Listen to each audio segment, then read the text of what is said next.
Hello, welcome to the show. Welcome to Not Just Nintendo, a video game podcast that is about Nintendo. But it's not just Nintendo here at Not Just Nintendo, as I talk about other video game companies as well. Of course, the big news this week is that when you're watching this, there is only a single day until Donkey Kong Bonanza. Obviously, I am very excited for Donkey Kong Bonanza. As far as I'm concerned, that is the real launch title for the Switch 2. None of this Mario Kart World nonsense. Uh, I'm sure I'll complain a little bit about Mario Kart World this week as well. It wouldn't be a show if I didn't. Also, this show, like I said, I'm probably going to talk a little bit more about Donkey Kong Bonanza, a little bit more about the potential of Nintendo Directs coming up soon. I beat 3 different games that I'll talk about a little bit each, and I also played a significant amount of another game that I haven't yet beat, but I have quite a bit to say about it, so I'll talk about that as well. And then, of course, we'll just get into the regular news and stuff, and that'll be good for the show. But I imagine this will be a normal length show, unlike last time. Last time it was a little short. I did also put out the top 50 video games of all time. I put that in the podcast feed. It's been on YouTube now for like a week. Actually, it's been a week and a half, but I put it out on the podcast feed also last week, so you can watch it there too, or listen to it there, I guess, if that's your preference. Of course, I'm still editing some videos. I'm hoping to get a video out on the main channel next week. That's the plan. Probably not going to be one this Friday, but maybe next week I can get one. Of course, I'm probably going to be playing a lot of Donkey Kong Bonanza, though, so we'll see what happens. No promises. I might be live streaming some stuff, too. We'll see. No promises once again. I also need to finish up this Minecraft channel video because I've been talking about that for a long time and I still haven't got around to it. So there's a lot I've got to do, and that's just how I roll. But let's talk about some games I've beaten. So I've actually beaten 3 games in the last week. Of course, right before the last show, I beat Splatoon right in the morning, and I talked about that on the last show. That was actually like the primary thing I talked about last show. But just the next day, on July 10th, I beat, drum roll please, everybody, it's a big one. It's a big one, please. You got to give the drum roll. Mario Kart World. Oh boy, it's the final boss of me in video games. I always have something negative to say about Mario Kart World. And of course, I've got more to say today about Mario Kart World. So, just to clarify, I did all of the Grand Prix and all of the Knockout Tours on all of the CCs. So that's Grand Prix on 50, 100, and 150. That's Knockout Tours on 50, 100, and 150. I did all of those. I figured, that constitutes for beating the game as far as I'm concerned. They do give you credits after doing each Grand Prix. Like, so you'll do each Grand Prix on 50, you get credits. You do each Grand Prix on 100, you get credits again. You do each Grand Prix on 150, you get credits again. But I don't think you get credits at all for doing Knockout Tour. So apparently that's, I don't know. Who cares, honestly? It doesn't even matter. For me, I was like, okay, I need to do all the Knockout Tours, all the Grand Prix on every CC, and that'll be beating the game. It's one of those things. I feel like in recent times, the Mario Kart games, they've gotten a little bit of a reputation for being easier now than they were back in the day. And I will be talking about another one here later to kind of compare and contrast.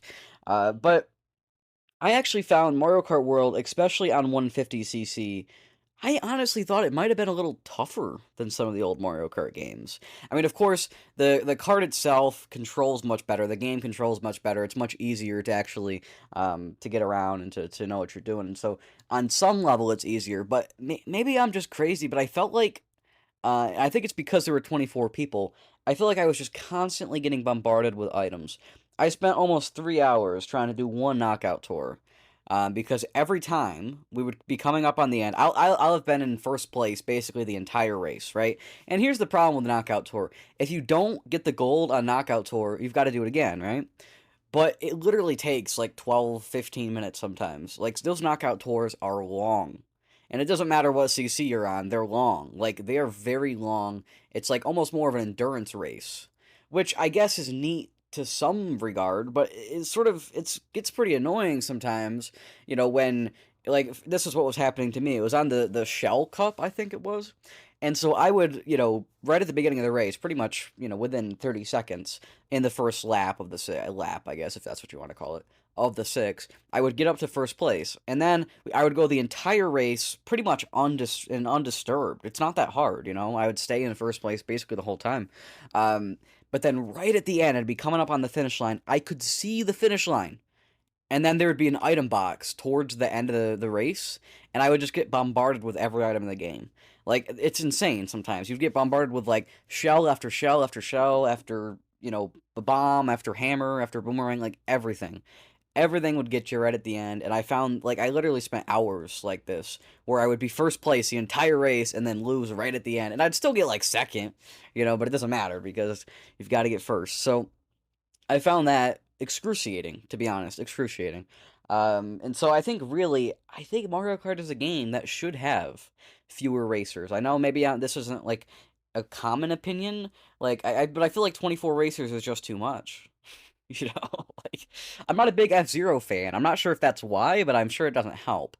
But yeah, Mario Kart, it's got too many racers now. There's too much going on. So I don't know. I think that's part of my problem with the game. There's too much going on. But at the same time, I don't feel like I don't feel any reason to do the open world stuff. The open world stuff is fine if you want to do it. Go right ahead. But if you've got a lot of games you want to play, then don't even bother. Like, it's really not that. Um, it's not that inviting. Like, it's like, what are we're supposed to do? I don't know. So, the open world, not a huge fan of. I've talked about this before. I really don't want to dwell on this for the whole show and complain about Mario Kart World, but I will probably still anyways. Open world, not super into the open world. I will say, though, doing the Grand Prix, doing the knockout tours, it's fun. It's fun. And I'm glad there's a lot of content in the game. I'll say this is the Mario Kart game with the most content. I don't think anyone's going to argue that. I do think other ones aren't that far off, like DS, maybe with the mission mode. I feel like that has a lot of content too. You can definitely beat it quicker, but I still feel like it feels like it has a lot of content. And that's actually my next one I'm going to tackle, so I'll talk about that later. But, it just, Mario Kart World for me, I knew it wasn't going to be my game. Like, deep down, I knew. I was like, this isn't going to be my thing. Because I'm not a Mario Kart guy. I'm really not. I'm just not that big a fan. It's fine. It's fine. But I'm not big on multiplayer. I'm not big on online stuff. And I know, there is single player in Mario Kart, technically, right? You do the Grand Prix. And so I usually do that, right? I've been going through all the Mario Kart games, trying to beat all the Grand Prix and stuff. And so I was happy that there was the Knockout Tour and stuff. But I felt like this game promised a lot more when we first saw it. And, well, maybe not when we first saw it in January, but when we saw it in April, I feel like it was a big promise here. Like, there was a lot going on, a lot of open world stuff. It seemed like, right? Because we really didn't get much footage. We got a couple minutes. It looked like there was a lot going on. But then when they did the Mario Kart World Focus Direct, like only like a week or two before the thing came out, I got a little concerned because I saw it and I was like, this doesn't look like there's as much going on as we thought. And sure enough, there's really not. So, and if you love Mario Kart World, I'm happy for you. And I know for some people it's going to be their game. A lot of people just like Mario Kart. A lot of people like open worlds just for the sake of open worlds. A lot of people, but I'm not one of those people. So for me, Mario Kart World's not my game. That said, it's a good game. It's a good game. It's good, right? If you don't do the open world, I think if I did the open world stuff, I'd hate it, right? But I think, and I might come back at some point. I'm considering coming back at some point, maybe over time, I'll be in between games. I'll be like, I'm going to go play a couple hours and roam around the world or something if there's a podcast episode I want to listen to or something, right? But it's not something that I'm intending to, like, keep going and get everything. I might do a little bit, but I'm definitely not going to 100% this thing. If I do, it'll be like 7 or 8 years from now, you know? I guess there is a world in which I could really seriously come back to it, and that's if they do a DLC, or they make it, more approachable. There's like a checklist for all the P-switches, or there's like some sort of map with the P-switches. If they did something like that, I could see myself coming back. I still don't know if I'd get them all, but I'd, think about it. I guess it was kind of the same problem I had with like Mario Odyssey, right? These are two games that, well, pretty much everybody loved Odyssey, but I think over time, some people have started to see some flaws in Odyssey. It's not quite as well remembered as it was when it first came out, but it's still definitely high up there for a lot of people. And then Mario Kart World's obviously controversial already, so I imagine over time the reception's also gonna go down. That's how it tends to be, right? Reception of games tends to decrease over time, but there are some examples where it goes up. And so, that's kind of my problem with Odyssey too, especially with, the old 3D Mario games. They felt so replayable. You could get everything. I feel like the game was designed for you to get everything.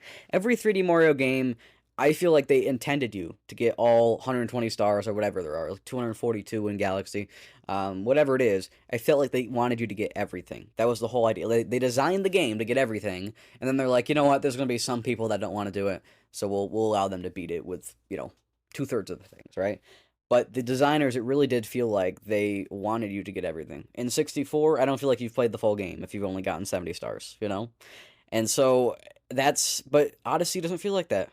Odyssey, it feels like it was designed for you to get the bare bones amount of moon, the absolute minimum you needed. And then if you were bored, maybe you could get a few more, right? But it really doesn't feel like it's as well designed to. It's just, I don't know if it's worse designed. I think it's worse designed. But maybe it isn't. Maybe I'm just, so used to every other 3D Mario game being a different way. And so Odyssey is such a step away from the other 3D Mario games, I feel. But I know not everybody feels like that, and I feel like Mario Kart World feels like a similar problem, except obviously the difference is Mario Kart, there was no open world Mario Kart before Mario Kart World. But it feels like in both cases there's a lot of collectibles that I just don't feel rewarded for getting, and they just feel extraneous. I mean, I guess literally they are extraneous in both instances. In Mario Kart World, you literally need 0 P-switches. In Mario Odyssey, you do need some moons, but you don't need anywhere near the amount they allow you to get. So, I guess, to complain about both these two games that I have controversial opinions of, might as well tie in Breath of the Wild as well in here, right? But yeah, Mario Kart World, like I said, I might come back at some point, do a little bit of open world stuff, not a ton, but I might do a little bit here and there. If I do, I might talk about it again. I'm hoping we get DLC for it. I'm hoping we get all this stuff for it. If we do, I'll probably check that out, but I can't imagine I'll like be over the moon, like, oh my gosh, this is like the most basic thing. So that's Mario Kart World for you. It's I know there might have been some people watching my top 50 like, oh man, you can't get all these other games in there. Don't worry, guys. Mario Kart World would not have been on there. I guess Splatoon might have. Splatoon might have been on there, to be fair. I'm trying to think, was there anything else after I made the video? I mean, Sonic Generations, probably not. It's a pretty good game. But then, yeah, Splatoon probably would have been on there. So that was Mario Kart World. I spent about 19 hours, 15 minutes total, which I think is a little slow because I was struggling quite a bit at the end there with the 150cc knockout tours. Alright, so I beat Splatoon on the 9th, Mario Kart World on the 10th, but then on the 11th, 3 days in a row I beat a game. On the 11th, I beat Shadow Generations. So, of course, I beat Sonic Generations towards the end of last month. It was one of the games I got, like, pretty quickly after the Switch 2 dropped. When the Switch 2 dropped, I know I've talked about this before, I got Mario Kart World in the mail that same day. But I also went to the store while it was not arrived yet. So, I got home, I guess I should clarify here. Got home from school, got surprised with the Switch 2. Went out to the store, went out to Walmart, actually, to look for games. I wanted to buy something, whether it was Yakuza or something. I wanted some other thing besides just Mario Kart World. Because, again, I knew at the start, I was like, I don't think Mario Kart World is going to be my thing. So, we went out to Walmart. They hadn't put their games out. We had to, like, walk through the whole, like, the service desk and find all this stuff. And they had them just taped up in boxes behind the counter. You could buy Switch 2s. You couldn't buy Switch games, though. It's like, okay, well, that's pretty stupid. If you bought a Switch 2 without Mario Kart World, you couldn't get it. And if you bought a Switch 2, then you get Mario Kart World and can't get anything else because they didn't bother putting their games out on the shelves. So we left Walmart. We went to Target because we've got one of those too. And of course, the whole problem is we don't have GameStop. If we had a GameStop where I live, we used to, but they closed it. If we still had a GameStop, problem solved, right? I'd just go to GameStop. They'd have all sorts of stuff, but Walmart doesn't always. So then we went to Target, and there, once again, they hadn't put all their games out. They had a couple. They had a lot of copies of Mario Kart World, a lot of Street Fighter 6s, but I don't really care about Street Fighter. They did have a couple copies of Bravely Default, so I bought the Bravely Default Flying Fairy HD Remaster, whatever it's called. I don't know. It's a long, long title. So I bought that game. Then I got home, and Mario Kart World had been delivered, so I had two.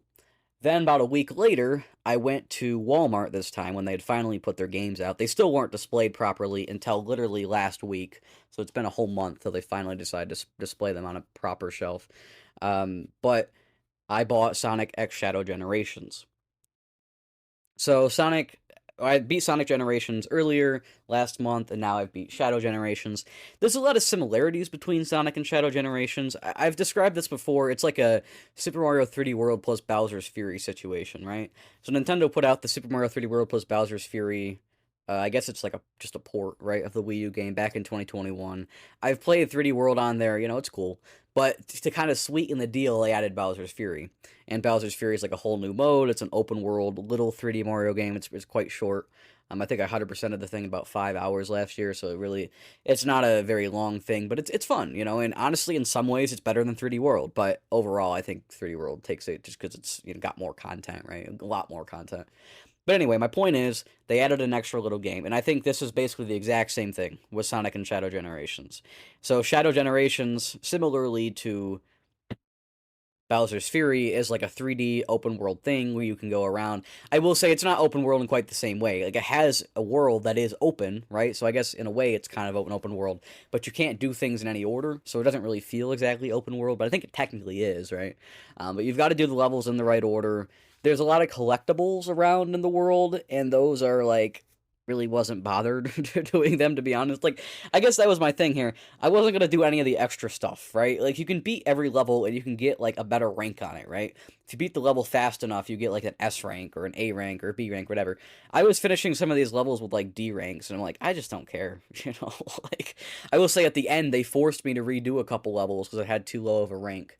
To fight the final boss, which I found pretty annoying, but it wasn't a huge deal. But yeah, I think the level design in Shadow Generations is great. I think it's also great in Sonic Generations.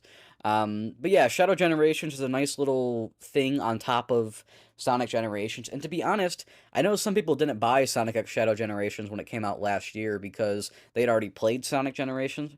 Honestly, I feel like Shadow Generations is enough to warrant buying the game again. Like, it really, Shadow Generations is pretty cool.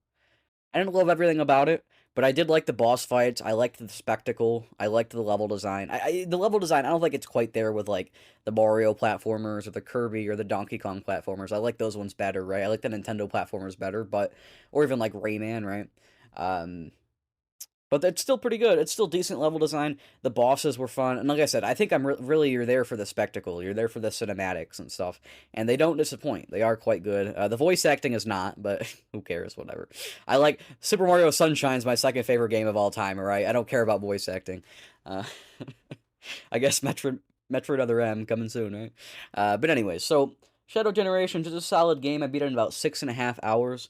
Mostly because I took like an entire hour trying to figure out how to get into a level because it was like up in the sky and I couldn't figure out how to get into it. So I literally wandered around for like almost a full hour not knowing what to do. And every time I tried to look up a long play or something, I couldn't find the right part. So, anyways, it was like a Super Metroid situation, right? But yeah, so I probably could have beat it quite a bit faster, but that's all right. 6.5 hours, still not a very long game. And yeah, I really don't have a ton more to say about Shadow Generations. I did enjoy the final boss.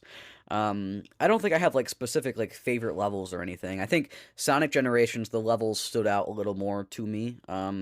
Whereas with Shadow Generations, I think the levels blurred together a little better, which maybe the level design's not as good. I don't know. But yeah, I think it was really a lot about the cinematics and stuff in Shadow Generations, and that's cool. Originally, I was paying attention to the story, but it's a Sonic the Hedgehog game, so at the end, I was just listening to a podcast and like not even paying attention during the cutscenes. But they look cool. They look cool, like cool cutscenes. I mean, even if you don't want to play the game, I'd say look it up and see what I'm talking about, because yeah, definitely there's some real spectacle to it. So it's impressive in a lot of ways, and I'm pretty happy to have it as a thing for the launch of the Switch too. Obviously, I'd be happier with a 3D Mario game, but you know what? We're getting 3D Donkey Kong tomorrow, so I guess I can deal with it. I say tomorrow. For me, it's Tuesday, but for you guys, it's tomorrow. For me, it's 2 days from now. But still, you get what I'm saying. All right, so I broke my streak though. I beat 3 games 3 days in a row, and then I took a couple days and didn't beat anything. And then on July 14th, I beat another game. That game being another Mario Kart game. I'm like flying through the Mario Kart games over here. That game being Mario Kart 64. So Mario Kart 64, I don't know. I think honestly Mario Kart World probably is the best Mario Kart game because I think the Grand Prix and the knockout tours are the most fun, and that well, obviously there are no other knockout tours in any other game. But personally, I think the Grand Prix are probably the most interesting of all the Grand Prix, and it's a solid Mario Kart game. I'm just not a big Mario Kart fan, and it's not quite the promise I was expecting. But not to complain about Mario Kart World too much. Going back to Mario Kart 64, it feels like here's my thing, Mario Kart 64. I actually kind of like the controls, it's very slippery. Mario Kart 64 is slippery, and it makes quite the challenge. Certain tracks, though, are absolutely infuriating. There's the, like, Yoshi Falls, or Yoshi whatever it is, like, where you can't see what place you're in. That one's really annoying. Um, I started Mario Kart 64 a few months ago, back in March, after I had beaten Super Circuit back in February. So I had played it, over time. I had beaten like the 50 CCs and stuff, and I hadn't beaten anything else. So I played this game in a few different stages. And then, of course, Mario Kart World came out, so I stopped and played that. But now, then I came back to it as soon as I beat Mario Kart World, and it was pretty fast. I beat it in about 4.5 hours total. Mario Kart 64, I think I actually prefer, of the first three games, because that's what I've played so far, are the first three Mario Karts, and the most recent, are the only ones I've beat. Um, every other game I haven't beat all the Grand Prix and stuff. So, of the first three, that being Super Mario Kart 64, and Mario Kart Super Circuit, I think Super Circuit's my favorite. It's also very easy. And then I think Mario Kart 64, I think I probably prefer it to Super Mario Kart, but I guess I could go back and forth a little bit. It obviously looks a lot better, it feels better to play, but there are some things I didn't necessarily like about it. Here's another interesting thing, because I don't really have much to say about this game. It's an old Mario Kart game. Most people have probably played it. Um, Here's what I'll say, though. So, a weird thing, I didn't exactly know when to be done with this game. Because in Super Mario Kart, I was done with the game after beating 50 and 100cc. Because what happens is in Super Mario Kart, you beat 50cc, you get credits. Or sorry, no, I think I'm getting this backwards. I think in Super Mario Kart, you don't get credits until you beat 100. So you beat 50, you beat 100, then you get credits. And in Super Mario Kart, I tried 150cc, and I couldn't do it. It was hard. I mean, I probably could have done it if I wasted a lot of time on it. But I was like, I've already beat the game. Why bother with 150cc? Then I played Super Circuit, and in Super Circuit, you get credits after each CC, or each Grand Prix, I should say. So you do 50cc, all the Grand Prix, you get credits. You do 100cc, all the Grand Prix, you get credits again, and then 150, you get credits again. So with Super Mario Kart, after 50, I was like, well, I guess I should keep going, because that's like, I haven't done much. So I did 100, and then I was like, you know what, I'm just going to try 150, and then 150 was super easy on Super Circuit, so I did it. Mario Kart 64 is weird again because rather than getting credits after each CC, and rather than getting credits after 50 and 100, you actually don't get credits until you do all of them. So you have to do 50, 100, and 150. So I had done 50, hadn't got credits, so I figured, okay, this game must be like Super Mario Kart rather than like Super Circuit. Then I did 100, and I'm like, okay, it's not like Super Circuit either. And so then I had to do 150, and I ran this by my dad because he played Mario Kart 64 a lot when he was younger. Um, I was like, when have I beat this game, right? Because I haven't got credits yet. But if it was like any of the other Mario Kart games, I would have.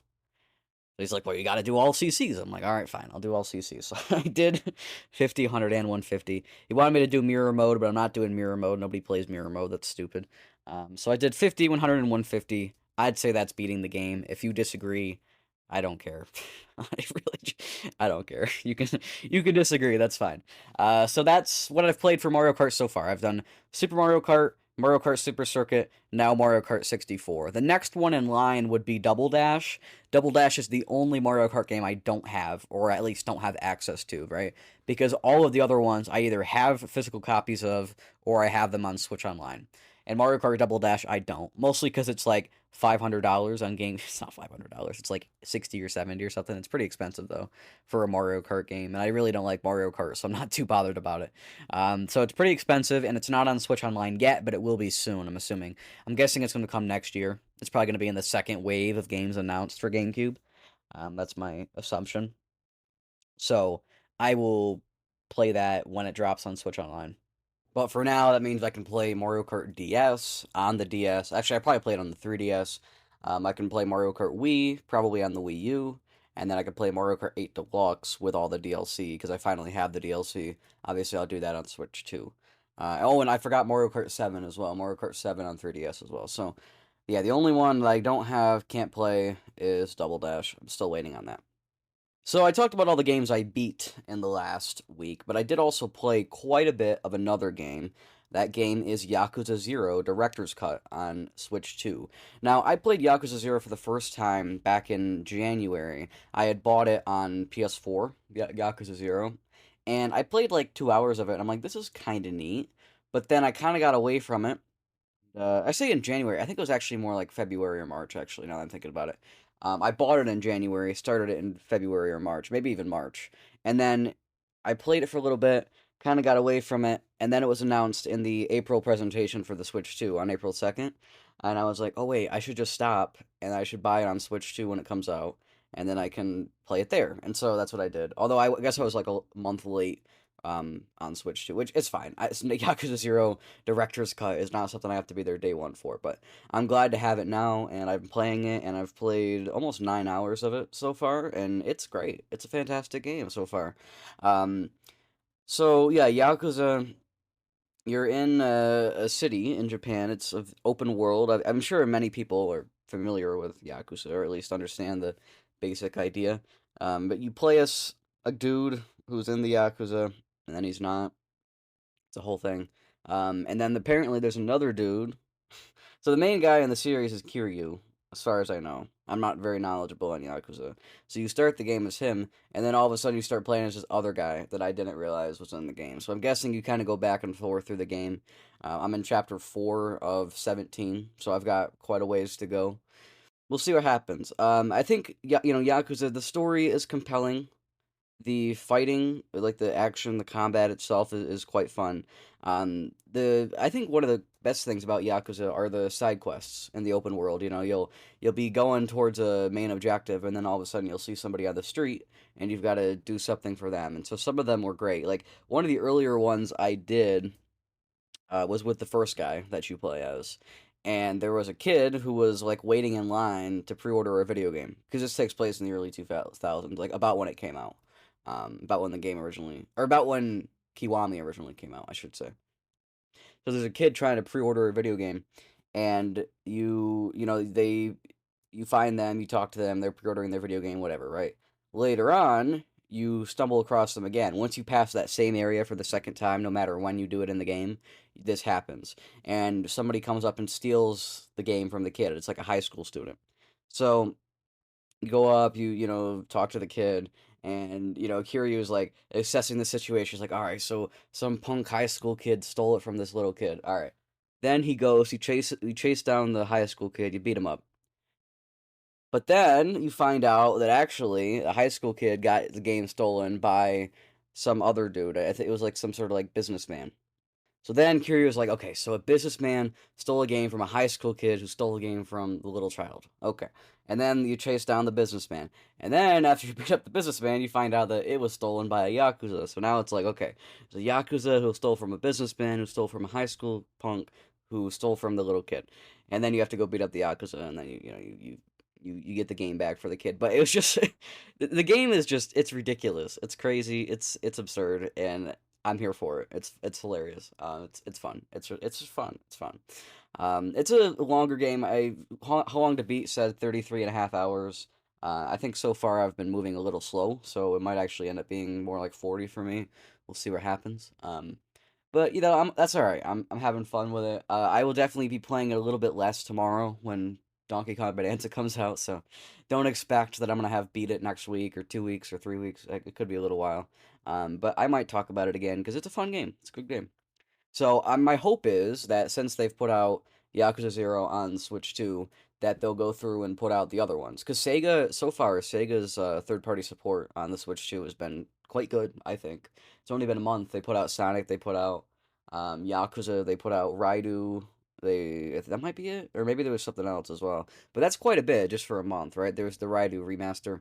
Um, so I'm pretty impressed with their support so far. I'm really hoping that Persona 4 Revival, when that comes out, is day and date, and it's on Switch 2 as well. That would be really nice. So we'll see what happens. I'm not gonna place any bets on it, but that would be pretty cool. But yeah, my hope is that Yakuza, they're hoping to put out the whole series, or at least, a bunch of the series on the Switch too. And so next they're going to put out the Kiwami collection. That would be pretty cool. And I hope that happens soon. Like, I hope they kind of roll through these pretty quickly, because I don't want to have to wait another year to get Kiwami 1 and 2. Although I might have to. Um, Or because that's the thing. I'll probably after this game, if we haven't heard about Kiwami 1 and 2 on Switch 2, I'll probably wait a year, even 2 maybe, before I buy it on another console because I'll see I want to see if it actually is going to come to Switch 2 before I go and buy it on another console. Because if I can help it, I'd like to play everything on Switch too. I bought Final Fantasy 7, 8, and 9 yesterday. So I recorded the earlier part of this podcast on Tuesday. Now I'm recording the rest of it Wednesday morning. So I bought last night Final Fantasy 7, 8, and 9 on the Switch. I wanted to buy those physically for a couple of years because 7 and 8 came out physically and 9 came out physically. The Final Fantasy 9 physical is super expensive. The 7 and 8 I think is a little less, but it's still like hard to find. So I was like, kind of sucks. I can't find these. I don't really want to spend, $100. And then they dropped digitally. They were like $6 a pop, and I was like, okay, I really don't like digital games, but I think in this instance, I'm saving like $80, and I can actually find them. So I guess I'll do it. I do have Final Fantasy 1 through 6 digitally as well because I have the Pixel Remaster on Steam. So now I've got 1 through 6 on Steam, 7, 8, and 9 on Switch too. So that's currently. Now, I could have bought those games on Steam, but again, if I have a choice, I'd rather play them on Switch or on Switch 2, whatever the case. So, generally speaking, there might be a few instances where I'm like, okay, that game's not going to run well, but with Switch 2, I'm pretty confident. I'm pretty confident now with Switch 2 that most of the third party stuff, at least for a little while, is going to run pretty good. But we'll see. I mean, it all depends on optimization. It depends on how lazy they were when porting the game. So if they were a little lazy, it might work. If they were very lazy, it's not gonna work. So that's kind of where we're at. So, and I mean, it is what it is, right? Yeah, I mean, I think this year, right? So I just was mentioning Sega has had pretty good support for the Switch too. Square Enix so far they've put out Bravely Default, but they're also putting out the Final Fantasy VII remake Intergrade. They're putting out Dragon Quest 1 and 2, um, Final Fantasy Tactics. There's a lot of stuff from Square Enix. So I think Square Enix is single-handedly carrying the Switch, and it's the second half of its launch here. Because I was looking at the Nintendo Today app yesterday, or I guess 2 days ago now, Monday, air yesterday, if you will. I was looking at the Nintendo Today ad. The next thing coming out, Bonanza tomorrow, right? A week from Bonanza, there's the Mario Kart or Mario Kart, Mario Party Jamboree is getting the Switch 2 edition, which I might buy. I'm kind of intrigued, but we'll see what happens. But if so, I'll buy the upgrade pack digitally. I'm not gonna like go buy the game again on Switch 2. I have it on Switch. So that's coming out, and like that's not a big release. Like, who cares? Like, honestly, pretty much nobody cares about the Mario Party Switch 2 edition. And then in August, there's Dragon Drive, which is interesting, but again, it's not really a big deal. It's just a little online thing. I might buy it. We'll see. I don't know. $20 for a digital game. I'm not really thrilled about it. But I might. I might buy it. I'm hoping they do like a free weekend for Dragon Drive, so you can kind of see how it is, and then you can kind of gauge from there if you want to buy it. They've done that in the past with some like Arms and Splatoon and that kind of stuff, so I could see something like that. Like they do the global test fire for Splatoon, they do the something similar for Arms, so I could see something like that happening. And then the only other thing in August was Kirby and the Forgotten Land right at the end of August, and again that's just a Switch 2 edition, which admittedly I'm more interested in, but I don't really love the idea of spending $80 on a Kirby game. I just like Kirby. I've played some of the old Kirby games. They're pretty cool. I also played them not quite for free, but like basically for free through Switch Online. So, I might play some of the Wii ones, some of the DS ones, maybe even the 3DS ones here soon. But I think I want to pass on the Switch ones until they're a little cheaper because I don't want to pay full price for a Kirby game. That's crazy. And I definitely don't need to be there right at the start for Kirby, so I can happily wait a few years and hope it goes down in price. We'll see though. Nintendo games aren't necessarily known for going down in price, so we'll see. But yes, and then that's it. There's absolutely not a thing in September. Nintendo is not putting out a game in September, as that we know of. That we know of. There is not a game in September, which I mean that concerns me. Like I don't understand. So we've had Mario Kart World from Nintendo. We've had Mario Kart World. We're having Donkey Kong Bonanza. We're having, and that's it. New. That's literally it. New because the other stuff's all. It's either a little. I guess the digital only Drag and Drive kind of, if you want to count that. Otherwise, everything's just Switch 2 editions, which I understand they want to put out the Switch 2 editions, but here's the thing, right? Honestly, I think part of the reason why they're putting out the Switch 2 edition is because it worked so well on Switch, right? They could put out these Wii U games, they could put them out again on Switch, and everybody bought them again, right? And that's cool, but the difference was that when the Switch came out, nobody had played those Wii U games, right? But now that the Switch 2 came out, everybody's played those Switch 1 games. Because comparatively, the Wii U sold, what, like 13.5 million. The Switch 1 sold like 145 or 150 or something. I think it's like 150, actually. Something crazy like that. So, it's not even close. It's not even close. So the reason why those Wii U games sold on Switch is because nobody had played them. You can't apply the same logic here because everybody has played the Switch 1 game. Not everybody, but more people, right? Far more people. So there's far less audience for these ports and stuff. So that's cool that they want to do the little updates, and that's nice, but they can't fill in for other releases generally. I mean, maybe every now and then, but you definitely don't want to. It's the opening year, Nintendo. What are you doing, man? What are you doing? So this is why we need the July Direct. We really need a Direct. I'm hoping the week from today or tomorrow. So either the 23rd or the 24th is my guess. That's my guess if they're doing one. I really hope they're doing one because man, I really don't want to. This is quiet. It's like I've said before. The oven's been closed for a few years now. They finally open it up. We get to see what they're baking, and it was nothing. It was nothing. There's nothing there. There's nothing in the oven. Both of these games, both Donkey Kong Bonanza and Mario Kart World, we've now heard that they were originally Switch 1 games. And so that means that they spent years, presumably, years and years working on these games, having troubles with the old hardware, and they've kind of just been sitting and waiting for the Switch 2 to come out, which is cool, right? Because I mean, now we get the games actually working well. But that means that, like, this was like literally they've just been sitting on these games. So where are the games that are new? Where are the games that they were working on a couple years ago? Because these games have been done, probably, or at least pretty close to done. So I'm just concerned. Like, I'm concerned about, like, where is the stuff? So that's why we need a July Direct. It'd also be nice to get a September Direct as like a Mario 40th thing. I imagine we'll probably get something. I don't know. We'll see what happens. But yeah, I'm pretty concerned. We need a summer Direct. And I'm thinking hopefully they're just waiting for Donkey Kong Bonanza.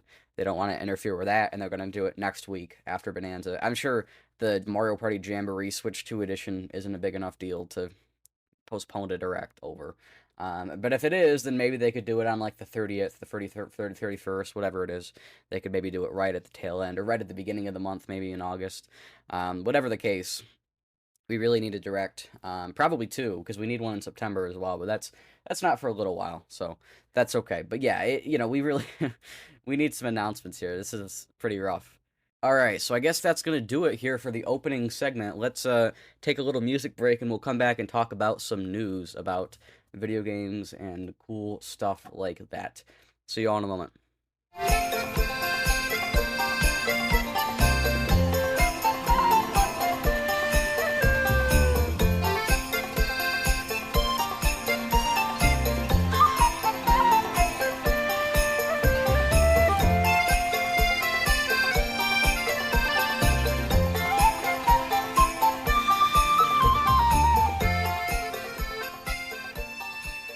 Welcome back. So our first thing today, so I guess the Switch 2 got an update. I experienced this firsthand. I tried to open Yakuza yesterday, and there was an update, and I was like, oh boy. Now it's not anything substantial. I was looking around the menus, like maybe there's something here that's like different, but no, it's really not anything. I guess it fixed a couple issues. There was an issue where some people were having their parental control settings not transferred accurately from the Switch 1.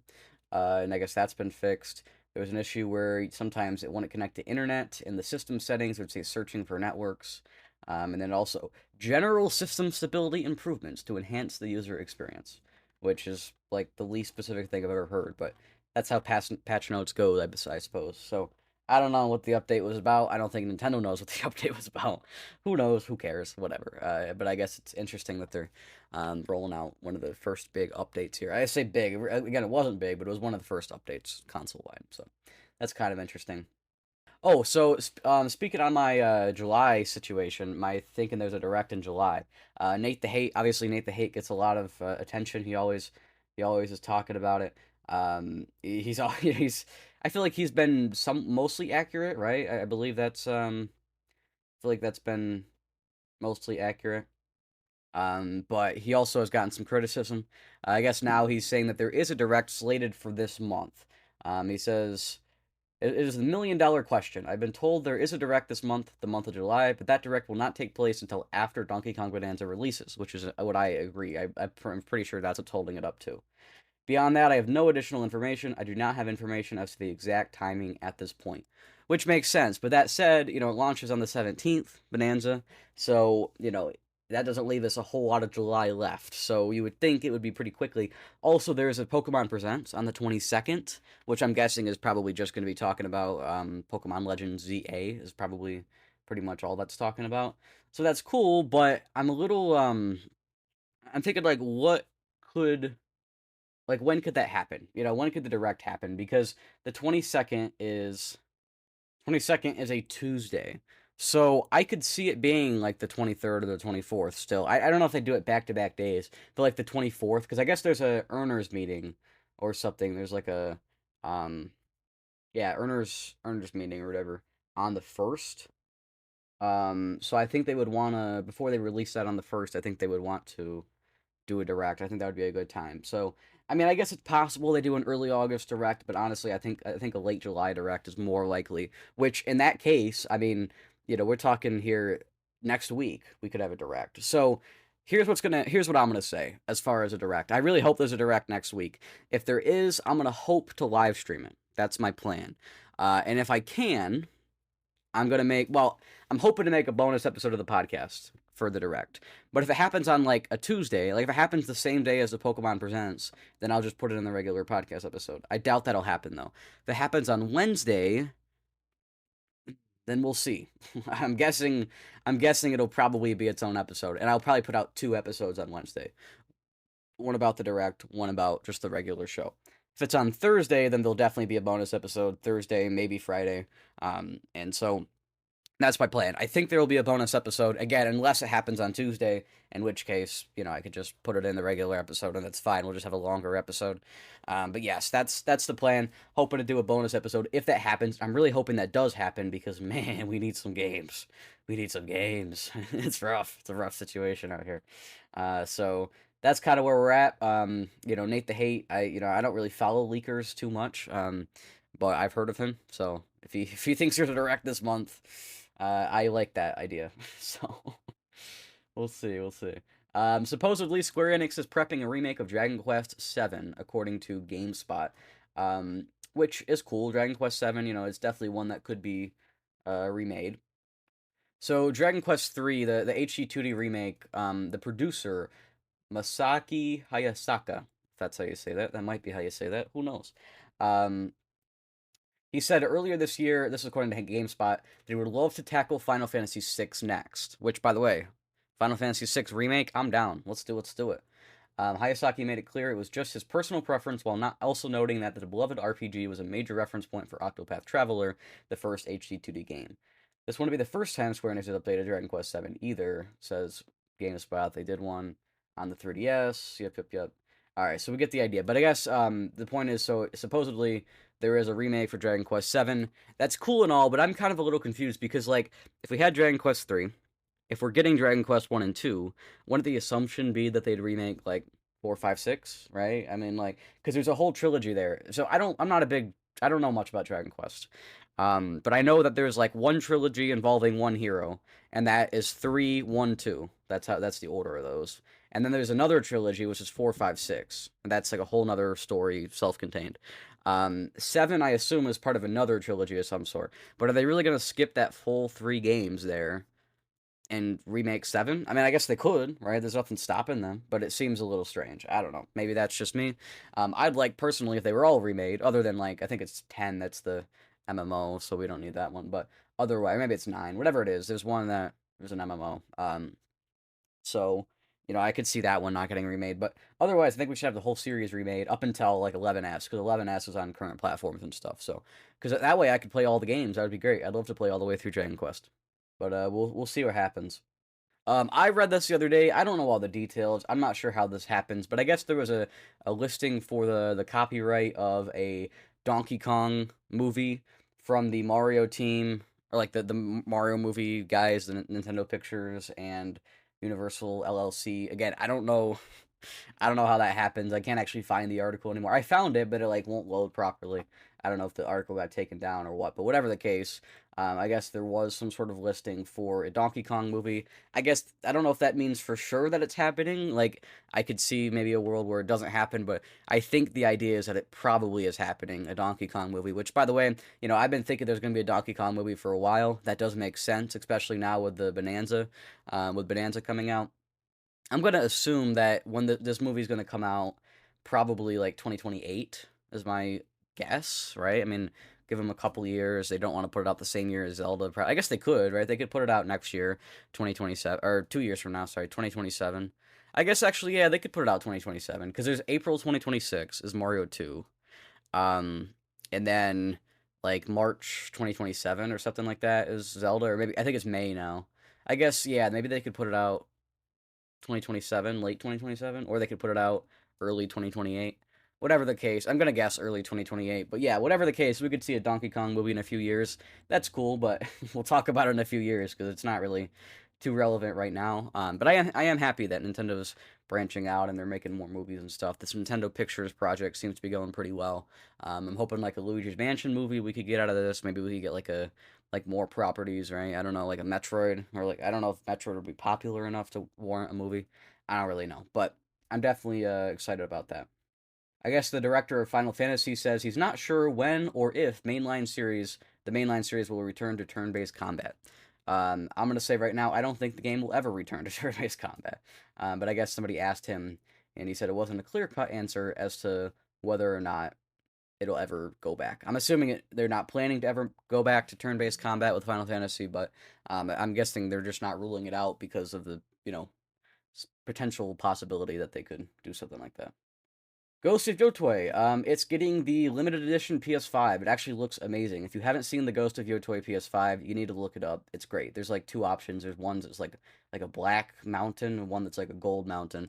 I never actually watched the Ghost of Yotoi State of Play because I don't know. I just like I was like maybe I shouldn't. Maybe I should play Tsushima before I look into Yotoi. So I didn't watch it, but I did see this new limited edition PS5. It looks awesome.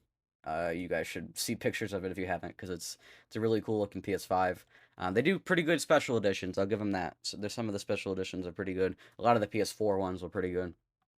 All right, this is reported by GameSpot. In an interview with IGN, Donkey Kong Bonanza producer Kenta Motakura explained that Nintendo executive Yoshiaka Koizumi, oh my gosh, I can't say his name, Koizumi. I know Koizumi, okay? Approached the team and asked them to think about making it into 3D Donkey Kong. The team then discussed the possibility with Shigeru Miyamoto, who created both the Donkey Kong and Mario series, yada yada. He explained that, emphasized that Kong has unique actions like the hand slap featured in Smash Bros. Koikumi, to directed Jungle Beat, added that Donkey Kong has long and strong arms, much in contrast to Mario's more modest figure. So I guess the point here is that the 3D Mario team specifically wanted to make a Donkey Kong game, and I guess they had to go talk to Miyamoto about it, and Miyamoto's like, sure, but you've got to know the Donkey Kong's not the same character, right?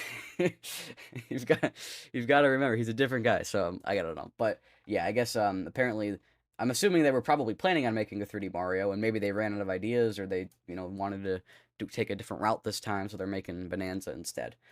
So I just thought that was an interesting idea. So Sony Santa Monica, they make the God of War games. They made both God of War and God of War Ragnarok. And I guess the director is Cory Barlog. He said the next game in development is the next big thing, and the progress is going well. There's nothing known about it, but a lot of people are theorizing that it's a new IP. The reporter that interviewed Barlog said that that's not true. He says it's not a new IP, but it might feel like one. Maybe that's why people are confused. So I guess supposedly they're using a pre-existing IP, but it's there's something different about it. I guess it might be more sci-fi. People are saying. So I guess Sony Santa Monica, they're doing something different, something new, but kind of also not new. I guess in 2021, people were reporting that they might be developing an open world sci-fi IP. So I guess that's why they think that there could be a sci-fi game. Oh, that's interesting. I originally pulled up this article because Fork Knife was offline. But I guess now it's been updated. Fork Knife is back online. Of course, if you don't know, I call Fortnite Fork Knife because I hate it. Um, yeah, Fork Knife is back online after being down for several hours. I guess they did some new update and it accidentally shut it down, or maybe they intentionally shut it down. I don't really know all the details, but I guess it got shut down. I don't think it's been shut down before, right? I think this is the first time, but I guess for a few hours or several hours, it was shut down. I'm sure that ended a lot of people's worlds. Uh, how could they ever? How could they ever recover from this? All right, so there was the Ask the Developer Q&A for Donkey Kong Bonanza. I guess they said in a long-running series, novelty and continuity are both important. We wanted this title to fully convey the appeal of Donkey Kong as a character, Motokura said. Meanwhile, we thought that by creating something new, leveraging our experience developing 3D Mario games, we'd have the opportunity to create two separate branches, 2D Donkey Kong and 3D Donkey Kong, just as we did with the Mario games. I can't read for some reason, but this is according to IGN. So I guess the idea here is that Donkey Kong Bonanza is sort of a different branch from the Donkey Kong Country series. I guess they can't get Retro Studios to make another Donkey Kong game because they've been busy for like 12 years. So so now they're having the 3D Mario team do it instead. So I guess they're planning to. This sounds to me like they're planning to continue with 3D Donkey Kong, in which case we could get more of these games in the future, which does concern me a little bit because they'll probably be made by the 3D Mario team again, and then we'll just be rotating. Like every 8 years we get a game. One of them is Donkey Kong, one of them is Mario. Unless they just have a bigger team and they can get one of each out per generation. I don't know. We'll see what happens, but it definitely does concern me because I don't like the idea that the 3D Mario team is distracted. Like I don't love that idea. But we'll see. We'll see how it works out. But yeah, so supposedly Donkey Kong Bonanza, the 3D Donkey Kong stuff is going to be something that continues to happen. All right, so I've got to give Xbox some credit here. This month for Game Pass, they're adding High on Life, RoboCop Rogue City, My Friendly Neighborhood, Back to the Dawn, Abiotic Factor, Wheel World, Wu Chang Fallen Feathers, Grounded 2, and Farming Simulator 25. So they're adding all those games, and they're only removing Gigantic, Kunitsugami Path of the Goddess, and Turnip Boy Robs a Bank. Um, so this is actually the first month I've seen in quite a while that Game Pass is introducing more games than they're taking away. So I've got to give them some credit there. Uh, I know I don't. I only pulled that up so I could give Xbox some credit because I'm usually not the guy to do that. But I figured this time I could do something like that. Supposedly, Donkey Kong Bonanza came about because the 3D Mario team experimented with putting arms on a Goomba. I guess this is inspired by Knuckle from Super Mario Odyssey. He's like the blue guy in the desert um, with the big hands. And I guess they put his hands on a Goomba to kind of get as part of this original destruction simulator idea. And then later on, they were like, you know what? Who else can we throw in here? So they put in Donkey Kong. I always love Nintendo. They come up with gameplay ideas before they've got the story and the game behind it. There's a famous story. Splatoon started with a bunch of tofu blocks before they came up with all the squids and stuff. Like there's a lot of these examples. Donkey Kong Bonanza started with a Goomba with arms. Personally, I'd like to see that original game. I want to see the Goomba with the arms. But anyways, I just another example of Nintendo in their innovation in gameplay and how they are focused more on the gameplay than the story and all the other stuff behind it. So I always appreciate that and I always respect that. Supposedly, also in Bonanza, thanks to the game's destruction, you can skip large locations and parts of the story. So I'm sure that'll be very fun for the speedrunners and stuff. Personally, I'm not planning to do any skipping, but I think that's kind of interesting. Interesting thing though, Takahashi said there's a lot of leeway in terms of progression in this game. For example, locations or parts of the story you can skip without suffering any consequences. When the game progresses in a way we hadn't intended, we call it a sequence break in development terminology. Typically, in game development, restrictions are put in place to prevent this from happening, but since the game is all about destruction, we wanted people to play freely. So I find that really interesting that they're allowing sequence breaks and they're not doing anything to stop it. Because normally, especially Nintendo, you expect them to be the company to kind of like hold you back and be like, "Hey, buddy, let's play the game the way we want to play the game." I mean, there was the whole thing. A bunch of people freaked out back when Tears of the Kingdom came out. There was a way to get infinite rupees, and they quickly patched it. They didn't want anybody playing the game the wrong way. And Nintendo's been known for that. They've done a lot of those things. I'm always supportive of Nintendo, but that is one thing that I'm like, okay, that's a little weird sometimes. That they don't want people to break their games. They want them to play them the correct way. And so I find it really interesting now that they're kind of taking a step back with Bonanza specifically. They're like, you know what? You can do whatever you want. It's disruption based. So I find that cool, and I guess that's kind of neat. I guess maybe they could also maybe they were just a little lazy with the bug fixes. I don't know. No, I bet they probably did. Where they're like, hey, you know what? It's fine. They can skip stuff.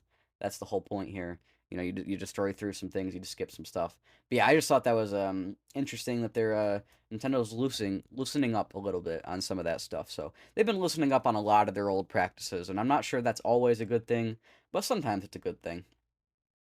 The Nintendo Switch game vouchers. They've been doing those for a little while. Obviously, on Switch, prices were pretty standard. It was almost always $60 for a game on Switch. And you could buy game vouchers instead. So you could go on, if you had Nintendo Switch Online, you could buy two game vouchers for $100. And then you could redeem them and get two games. So basically, you were paying $50 for a $60 game two times. However, that service is now being removed. I guess it's no longer going to be a thing as of January 30th, 2026. So you've got a little bit of time before you have to do that, or yeah, before you can't use them anymore. So if you still want to take advantage of some game vouchers, go ahead and do it real fast before they're gone. But yes, I guess game voucher stuff is going away.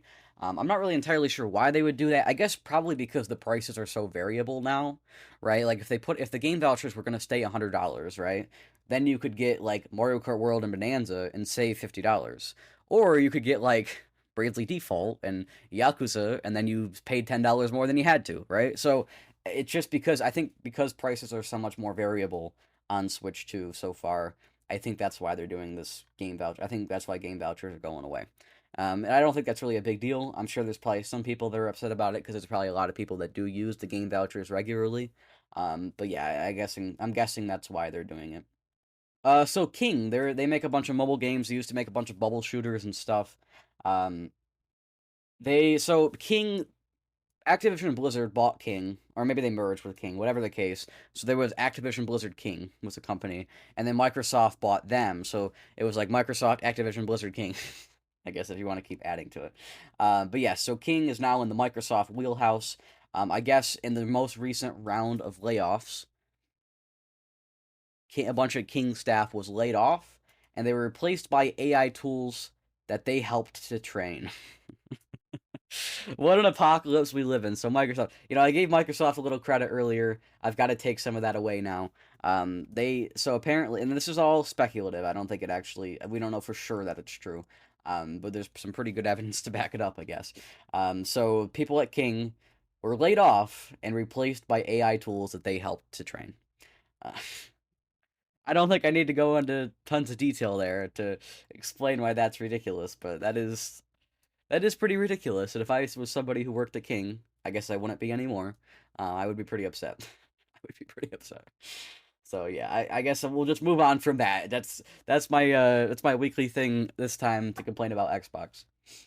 So there was a BBC breakfast special thing. I don't live in the UK, so I don't typically watch these. But I watched this one. They did a one on retro gaming, and they brought in a bunch of people that were like supposedly experts in retro gaming. They didn't bring in me, so I'm a little disappointed. But yeah, they brought a bunch of people in. They were talking about all the benefits and all the great things about retro gaming and all this stuff. And they toted out some of the old consoles and stuff. So they, oh man, they brought out a Super Nintendo and they brought out a Wii, and in the Super Nintendo, they put an NES game. If you haven't seen this, I recommend you watch through the BBC Breakfast Special. It's like 9 minutes or something, or just skip to the photo. But yes, there's now a famous photo. It's suddenly become famous. I saw everybody talk about it on Blue Sky. with a Super Mario Brothers cartridge shoved in a Super Nintendo on BBC. So yeah, it makes you wonder if these experts really know what they're talking about. Donkey Kong Bonanza, we got to see how the game originally looked on Switch 1. So that was kind of interesting. We get to see a couple side by side screenshots of the Switch 1 versus the Switch 2 and how it looks different. And it does look much better. I'm assuming the primary reason for why they had to move development from the Switch 1 is probably mostly because of performance stuff rather than graphical stuff. But I guess it is still kind of interesting that they have it was originally a Switch 1 game. Now it's been moved to Switch 2. We've had a couple examples of that, like Mario Kart World, so I think that's kind of interesting. And that could be part of why we've had such a quiet last couple of years, because they were making a bunch of games, but none of them would work very well, so they had to just hold them. And they're like, all right, fine, we'll just hold them for Switch 2. So I think that's kind of what happened here. And that's why we haven't had a Splatoon. That's why we haven't had a Donkey Kong. That's why we haven't had a Metroid Prime. This might be why we haven't had a Mario Kart, all these things. Probably because the Switch 1 was so underpowered that they needed a new console. That's my assumption. But yes, looking at the Switch 1 versus the Switch 2 screenshot of Donkey Kong, um, the game, it looks a lot crisper on the Switch 2. There's a lot more details in the grass on Switch 2. There's more details on the trees in Switch 2. There's the HDR has some like light ray tracing on the Switch 2. There's a lot of stuff that much improved on the Switch 2. So I think that's it's definitely nice to know that, because sometimes, especially with PlayStation and Xbox, sometimes they'll put out a game and it's like, do they really need the new hardware to do this? You know what I mean? Like they could put this out on the last one. And so I think it's really cool to see a game like Donkey Kong Bonanza, and you look at it on Switch 1, you're like, okay, yep, no, I see why they might have needed the Switch 2. It seems like it was actually a necessary jump, which is always nice to see, because it sometimes it can get a little annoying. Sometimes it's like, really, did we really need that? No, we didn't. In this instance, I think we did. According to PC Gamer, Meta is expanding its AI capabilities so quickly it's housing data centers in tents.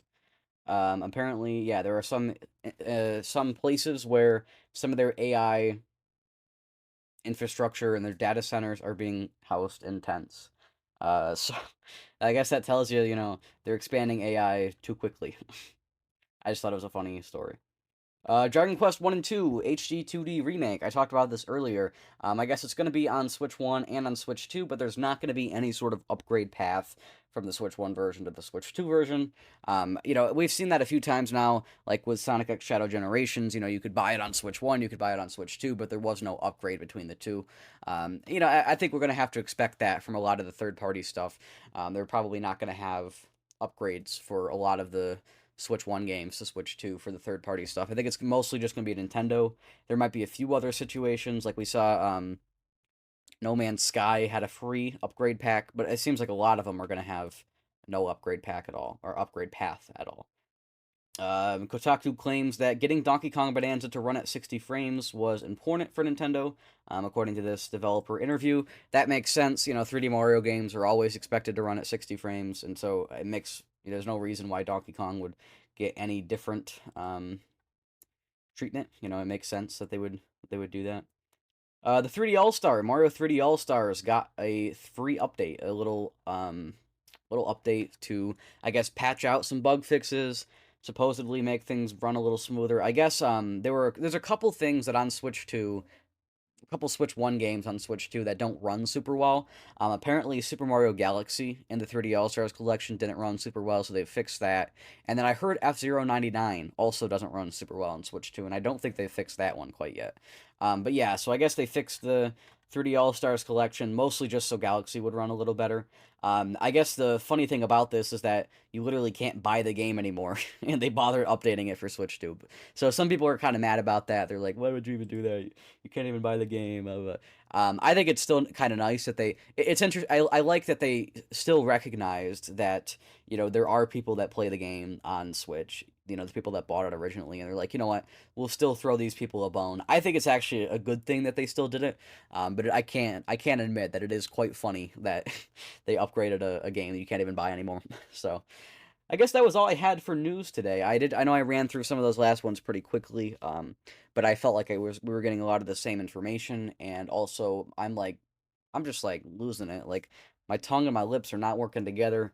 I'm talking weird and I'm reading weird, and it's a mess. So, I need to probably call it good here. So I guess real quick, I'll kind of talk about, in the next week or so, I'm going to be playing a lot of Bonanza tomorrow. Part of me is like, I should do a whole special on Bonanza, but no, I'm just going to make it the next episode. Next episode will be all about Bonanza. I'll have had like 6 days to play. I know I'm a little busy tomorrow, but I should be able to pick it up, play it a little bit, and then play it at night. But I'll have like 5 good days, I think, to play it before the next podcast episode. So next podcast episode, we're gonna be talking all about Bonanza. I probably won't have like beat it or anything, but I'll probably have played quite a bit of it. So that's my assumption. So that'll be fun. So I don't know, maybe next episode will be a little longer. I'm hoping, it'd be really nice if there was also word about a Nintendo Direct by next week, but I'm not gonna bet on it. So I guess that's gonna be good. So you can email the show at notjustnintendo@gmail.com. That is NOTJUSTNINTENDO@gmail.com. You can also leave a comment on YouTube or on Spotify if you're watching there. You don't even have to email. You can also join the community Discord down below. You can follow me on Blue Sky for updates about games when I beat them. Obviously, I talk about them here too, but you get some different insight on Blue Sky. I need to catch up on all the ones that I've missed in the last couple months because I was gone from Blue Sky for a little while. I'm going to be working on some videos. Hopefully, I can get that Minecraft video out this week. If I do, I'll post it in the Discord, and I'll post it on my community tab because it's on a different channel, so I don't want anybody to miss it because they can't find it. And I guess the other thing I'll promote, you can watch my top 50 video here on YouTube, or on this podcast feed. So I put the audio version of the top 50 in the podcast feed, or you can watch the video version on YouTube. The only difference is, again, the one has audio, the one doesn't. Or the one has video, the one doesn't. They both have audio. You couldn't listen to anything if there's no audio. And then the other difference is the podcast version has a different opening and a different closing. So I've wrapped them up a little differently, but otherwise it's the same video. You can watch either version. There's the video version on YouTube, and then the podcast version is both on YouTube and on Spotify and Amazon. So you can watch all that. I would be very appreciative. I think that was a great video. It is a little long, but I mean, if you're if you're listening to the podcast, I don't think it's a huge deal for a longer episode. So thanks again, everybody, for watching. I'm super hyped to tell Donkey Kong Bonanza tomorrow. Tomorrow is the day. With all that said, thank you all for listening to this week's episode of Not Just Nintendo. Goodbye.